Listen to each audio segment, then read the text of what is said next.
এলাকায় দীর্ঘদিন ধরেই পানীয় জলের সমস্যা ছিল, আর সেই সমস্যা সমাধানে প্রশাসনের তরফে এলাকায় বসানো হয়েছে পানীয় জলের বিশেষ প্রজেক্ট। সেই প্রজেক্ট কিন্তু সম্পন্নও হয়েছে, কিন্তু সেই প্রজেক্টে তালা ঝুলিয়ে দেওয়া হয়েছে। পানীয় জলের সমস্যার সমাধান হয়েও এলাকাবাসীরা পানীয় জল পাচ্ছেন না, এমনটাই অভিযোগ। ঘটনা পশ্চিম মেদিনীপুর জেলার দাসপুর 1 নম্বর ব্লকে নন্দনপুর 1 গ্রাম পঞ্চায়েত এলাকার ধর্মা গ্রামে। দেখুন কি অবস্থা। আমাদের জলের অসুবিধা, আমরা গরিব মানুষ, আমরা জল পাচ্ছি না। আর এই কলটা যার নামে এসছে সেও তো একটা গরিব মানুষ, তার নামে কেন হবে না? আমরা যেন জলটা পাই, চালু করুন কলটা।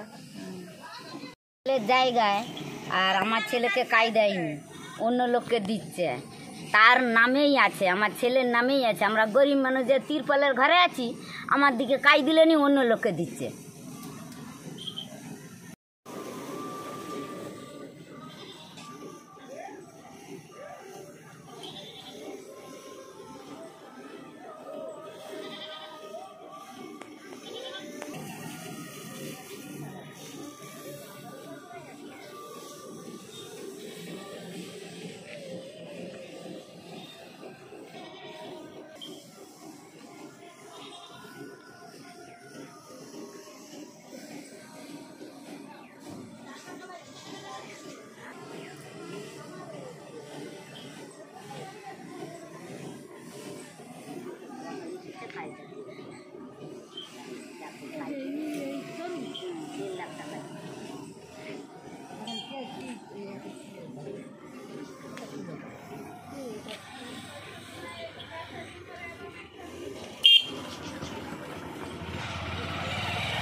আমার ছেলের নামেই হচ্ছে কলটা এসছে, আমার ছেলেকে দেয়নি, তার নামেই আছে, আমার জায়গা, তবু অন্য লোককে দিচ্ছে, আমার দিকে দেয়নি। আমরা ওই জন্য আমি চাবি মেরেছি, আমরা তিরপলের ঘরে আছি, দেখে যাও এসে।